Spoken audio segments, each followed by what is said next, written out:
Greetings, humans, and welcome back. I'm Joey Pigtails, and in vlog number 20, I'm making my first attempt of many at a $100 to 2K challenge where I buy into the 1-2 PLO game at Orange City Racing and Card Club for $100 and try to run it up. Will I reach my goal? Now that my bag is packed, let's find out. A quick note, I'm going to be including some of the hands I folded between the action hands. I wasn't able to record all of them, but I will for future vlogs, so look forward to that. This was the first hand I was dealt where I opened a 25. The guy on my left 3-bet to 75, and we got it in pre-flop. He had aces, and I didn't improve, so I immediately reload for bullet number 2. This hand I was in the small blind. There are like 5 limps to me, and I complete with King, Queen, 10, 7 with King High Hearts. We see an ugly flop that gets checked around, an uglier turn that gets checked around too, and a king on the river that also gets checked around, and I win? Nice. Here we look down at 8874 with 7 high diamonds and see an open to 20. 3 of us end up coming along to see a flop of King 8-4 2 clubs. Oh yeah, second set, but having a 4 in my hand sucks and I don't have any club blockers. It's checked around to me and I go ahead and blast my massive $65 stack into the middle, which eventually gets a call from the RFI. The board runs out Queen of Diamonds, 6 of Diamonds, and I backdoor into a flush, although I think my set was good enough here already. We end up scooping, baby. Here's another example of how passive these games can be. There are 3 limps to me in the big blind, and while this can be an open, there are reasons to not raise the specific hand pre-flop, including heuristics and position. So I call the 5 and see a flop of Queen, Queen, 5. Yuck. It's checked around to the turn of the 9 of clubs, and it's checked around again to the river of the 2 of hearts. Guess what happens? It's checked around again, and my ace-9 is good enough to take this one down. Queen keeps popping out there. I fold.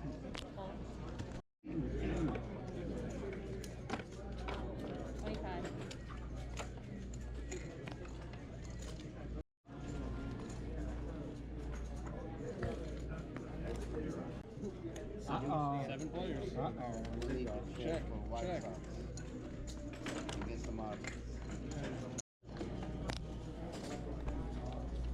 There's an open to 15, and I call with 7, 6, 5, 4 double suited.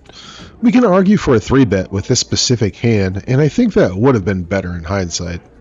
Instead, we go 5 ways to a king high 2 spade flop where we fold to a bet on the flop.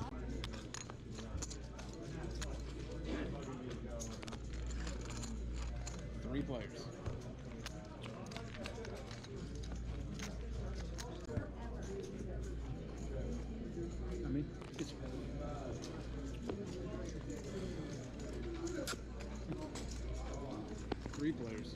All right, give me some help, baby.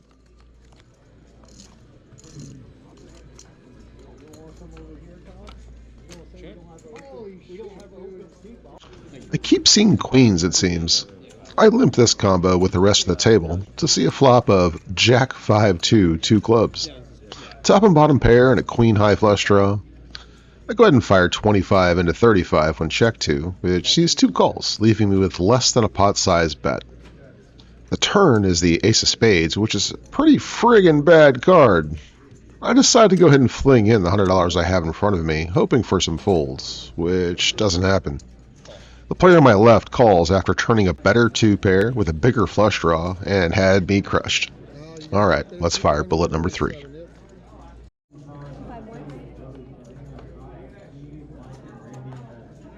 Might be too much to ask for. Yeah. Straight. 35. I have more green. I know, we'll get one of the smarter people to do it. One of the nice young ladies or something. But seriously though, what? If you see a purple shirt. So I haven't been playing a short stack very well and end up here, limping King 10-8-5 2 clubs for $5 off of about 60 bucks. We see a short stack tilted guy jam for 36, and we go 5 ways to a flop of Queen 8-6 rainbow. We got a pair. Woohoo! The first guy to act jams for more than I have, and I go ahead and call off my $24, and the other player calls too. The The dealer gets the pots right and runs the board out with the king of hearts and the 5 of clubs. And wait a minute, what? You two first. Kings up scoops this? Finally, my bad play is getting rewarded. I back up to like $240, but this must-move table is breaking, and I get put on top of the list for the main game. So now we wait.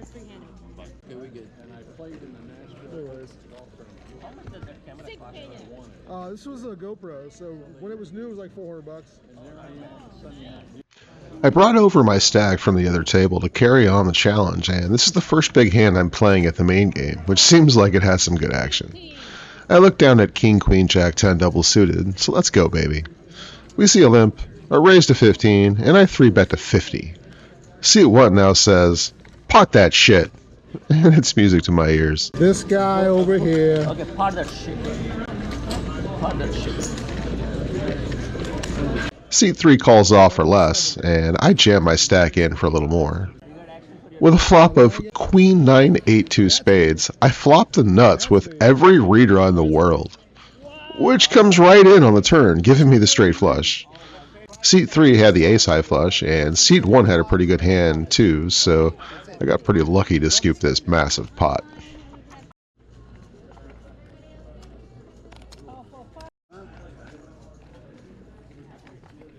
A little weird there.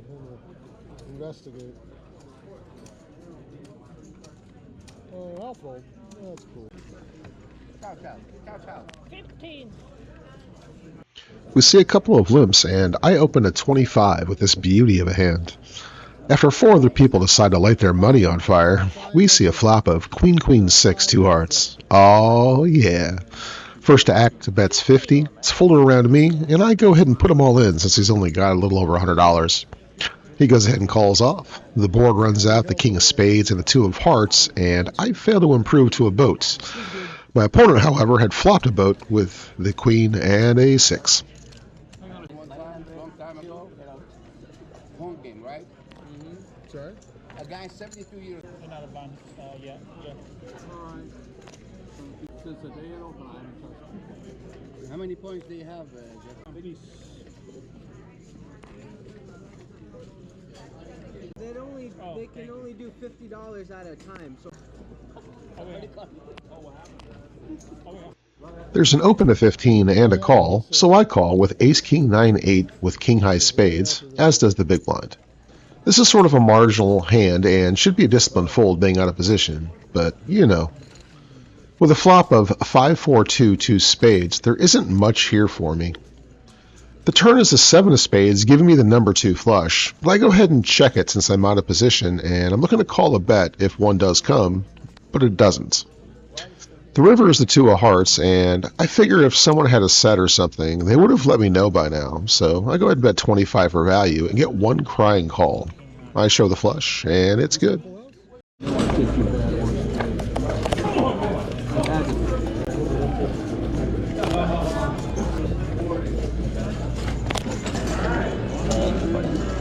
Thanks, Ron. Here's a $15 bomb pot.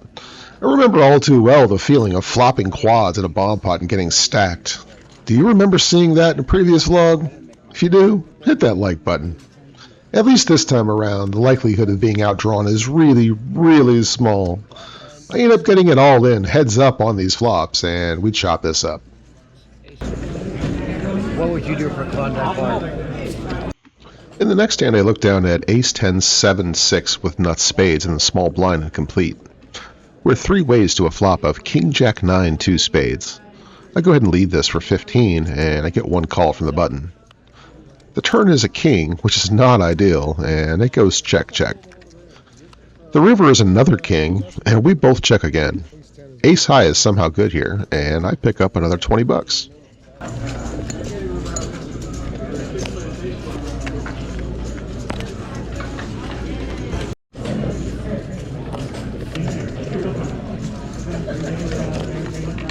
In the next hand, I look down at ugly kings and limp in with the field. The button straddle on my left pops it up at 25, and there are 5 of us to the flop of king 6-3 rainbow. I flop top set on this board, and while having a 3 in my hand sucks, having a 4 blocker is quite good. Seat 8 now leads for $50 because money isn't something he values very much, and I go ahead and flat when it's folded to me. The turn is the 6 of clubs, and I put my opponent all in when he checks. This player doesn't usually fold after putting a bunch of money in, so when he does, it makes me wonder if I acted too quickly there on the turn. What do you think? Here's a bomb pot. I don't have significant action here, but I want to note, I flopped second set on top and a gut shot on bottom, and while there is a jack on both boards making a set of jacks unlikely, the top board already has a straight possibility and I only have 3 clean outs on the bottom. This is a classic example of not getting involved in a marginal spot in bomb pots with medium strength hands on one board. Go. They will lose it. The next hand I open ace, ace, jack, 8, 3 clubs to $20 and only get 1 call. With a king, king, jack, 2 heart flop, we both elect to check and see a turn card, which is another king. Our opponent now bets $20, and I'm not going anywhere, of course, and make that call. The river is a 10, and our opponent now leads for 60. We know this story. If you have the king, more power to you. I make the call, and her opponent says he has nothing, and we go ahead and scoop this pot. The next hand we see a couple of limps before the button raises to 30. I look down at ace, king, jack, 9 with nuts, spades, and this is definitely a continue. We can argue for a 3-bet here, right? I make the call, as does 3 other people.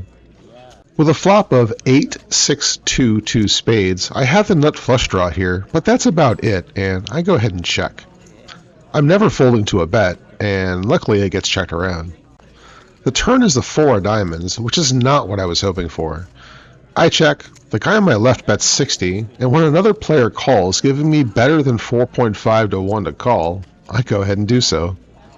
The river is the 8 of hearts. Sad face. I check fold and move on. That's why I'm questioning you.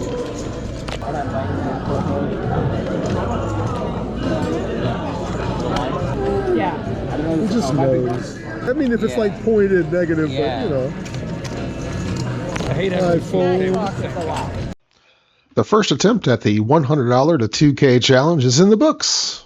While I wasn't successful this time around and had to fire 3 $100 bullets during the session, I was able to run that last one up to $695 before cashing out, resulting in a total profit of $395 on the day. So the bar has been set, and I'm going to try this again the next time I play. I decided to call this session short for a couple of reasons, so let's talk about them. You've heard me talk about game selection before, and this was a major factor here. Orange City utilizes a must-move setup to ensure that the main game is always full. This has both favorable and unfavorable aspects to it, and in this case, the main game became filled with regs that tended to overfold pre-flop and post-flop, making it a safe game where it's hard to lose a bunch of money, but also one where trying to make money can be quite difficult too. We also had a couple of players that would leave the table for 20 to 30 minutes at a time every hour, so it made playing in this specific game a bit worse. You'll notice some changes to my content here. I'm always looking to adapt and evolve, and I'm actively studying a variety of things beyond poker, including current social media trends, and looking to evolve even more. So if you like what you're seeing, tell me about it. And if you want to see some new things from me, like podcast-type episodes with interviews, or think that there are some things I can improve, like visuals or organization, please let me know. Your feedback is important and always appreciated. That's going to wrap it up for Vlog 20. Thanks again for stopping by and sharing some time with me. I'm Joey Pigtails, and I am transparent, reminding you to give a random stranger a compliment, because you both deserve to feel good. And also, to be a good human, because you are. Alright, bye-bye.